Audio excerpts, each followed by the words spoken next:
अस्सलाम वालेकुम अंकल। वालेकुम अस्सलाम। कैसे हैं आप? नज़र बेटा इस वक्त खैरियत? हाँ, बस इधर से गुजर रहा था, सोचा आपसे मिलता चलूं। अच्छा किया अच्छा किया। आप बड़े चुप चुप बैठे हैं, सब खैरियत तो है ना? तबीयत ठीक है आपकी?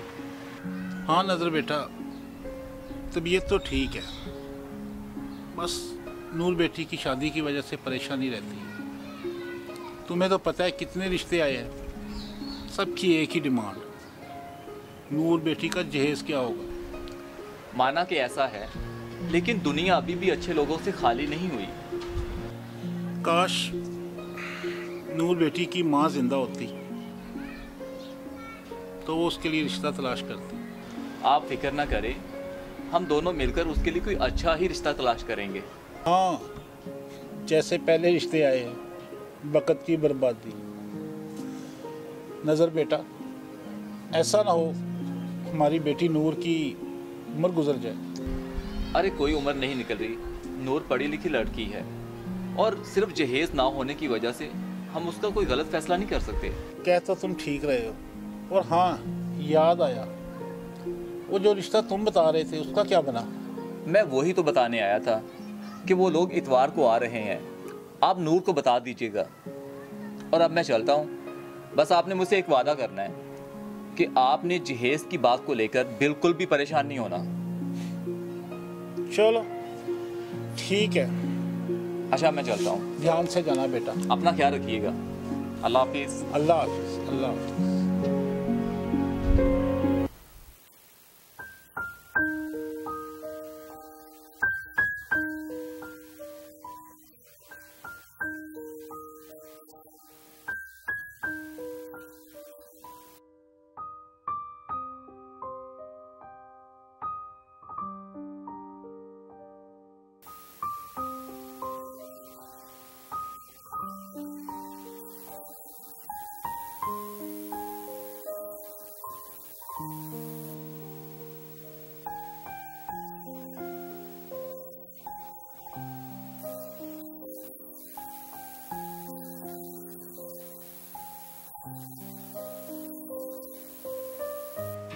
शादी के लिए जहेज इतना जरूरी क्यों है?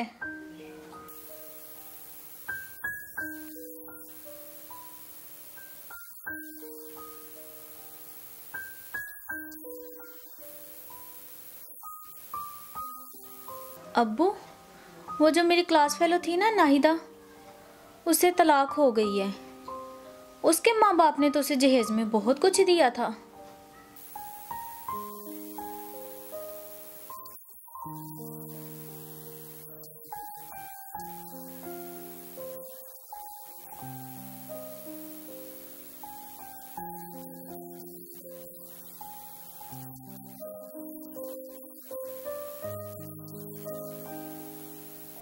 अब्बू, ये रूहानी जहेज क्या होता है?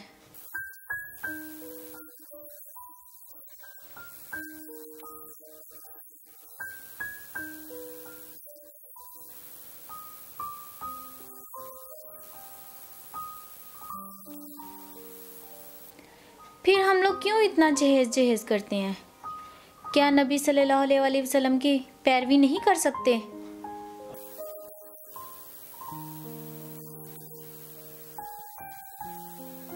चलें, कोई तो होगा जो इस सोच के मुताबिक हो।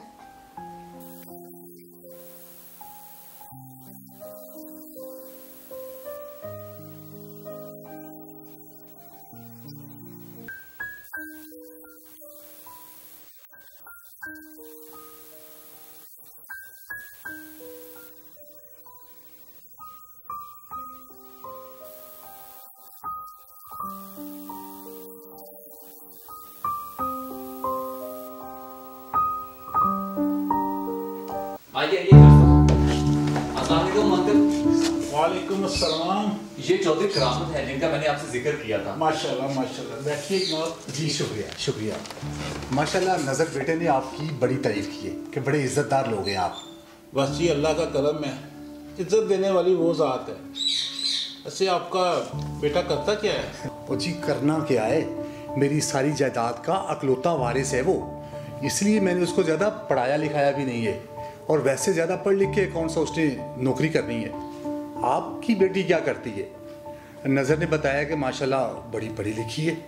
जी मेरी बेटी ने एमए किया हुआ है और साथ जॉब भी करती है। देखिए जी, अल्लाह ताला का दिया हुआ सब कुछ है हमारे पास। शादी के बाद उसको नौकरी की ज़रूरत नहीं रहेगी। जैसे आपकी मर्जी जनाब, जैसे आपकी मर्जी। देखिए जी, हम अपने बेटे की शादी बड़े धूमधाम से करना चाह रहे हैं। हम चाहते हैं कि आप भी तमाम रसूमात में कोई कंजूसी से काम ना ले। जी जो अल्लाह ने तौफीक दी है वो अंजाम देंगे, और फजूल खर्ची तो वैसे भी जायज़ नहीं है। नहीं जी, मेरी अकेली औलाद है, हम तो तमाम शुगल करेंगे। वैसे आप अपनी बेटी को जहेज में क्या क्या देंगे? वो क्या है ना कि जी हमारी बरादरी बहुत बड़ी है, शरीकों में वाह वाह होनी चाहिए। जो किस्मत नसीब में होगा वो दे देंगे। नज़र ने मुझे आपके हालात के बारे में बताया था और मैं भी जहेज को एक लानत ही समझता हूँ, पर देखे ना जी क्या करें, लोगों को भी तो जवाब देना है ना। जी मेरी बेटी पढ़ी लिखी है, और अगर जहेज कम भी होगा तो आपको क्या फ़र्क पड़ता है? फर्क पड़ता है। फर्क क्यों नहीं पड़ता? आखिर हमारा भी लोगों में उठना बैठना है। हम लोगों को क्या मुंह दिखाएंगे कि कहाँ अपनी बेटी की शादी कर बैठे। जी मेरी तो इतनी हैसियत नहीं कि मैं बेटी को इतना जहेज दे सकूं। ठीक है, मैं चलता हूं, सोच कर जवाब दे दूंगा आपको मैं। अल्लाह हाफ़िज़।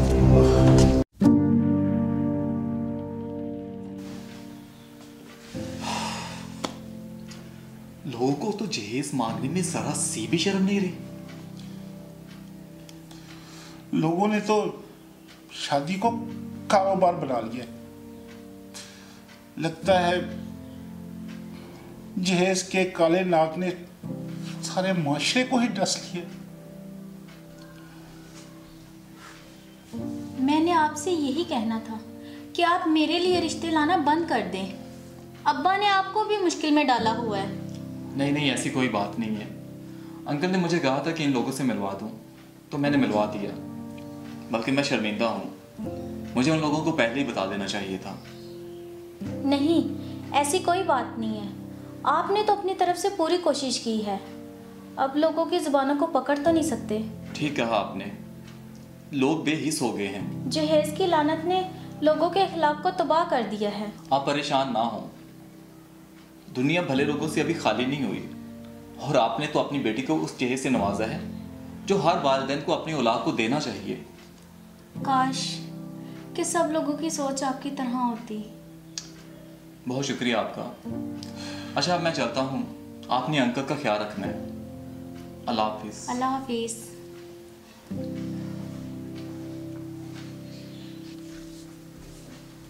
जी बाबा, आपने मुझे बुलाया? बैठो बेटी, मैं तुमसे एक बात करना चाहता हूँ। जी बाबा। बेटी, मैं अकेला इस माशरे में बाप नहीं जो जहेज ना होने की वजह से अपनी बेटी को रुखसत नहीं कर पा रहा। मुझ जैसे कितने बाप जहेज जैसी लानत की वजह से मजबूर हैं। अब्बू, आपने अपनी बेटी को पढ़ाकर इस काबिल बना दिया है कि वो अच्छे बुरे की तमीज कर सकती है। फिर भी बाप होने के नाते मुझे तुम्हें रुखसत तो करना पड़ेगा। बेटा, मैं चाहता हूं कि तुम्हारी शादी नज़र के साथ कर दूं। तुम्हें कोई इतराज तो नहीं? आपने मेरे लिए बेहतर ही सोचा होगा। जैसे आपकी मर्जी। क्या मैं अंदर आ सकता हूँ? आओ आओ। नज़र, कैसे हैं? ठीक है। अल्लाह का शुक्र, अभी तुम्हारा ही जिक्र हो रहा था। नज़र, मैं तुमसे बात करना चाहता हूँ।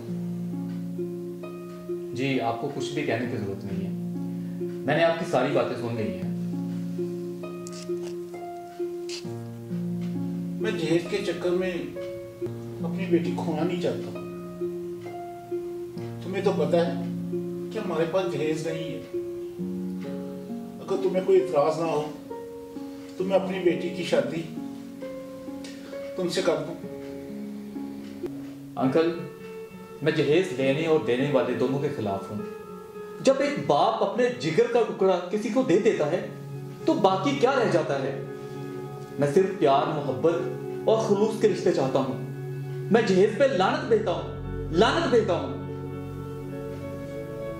मैं इस माशरे से एक सवाल करना चाहता हूं कि इस मुल्क की लाखों बेटियां जहेज ना होने की वजह से कब तक अपने घर की दहलीज पर बैठी बूढ़ी बोलेगी? कब तक? आखिर कब तक?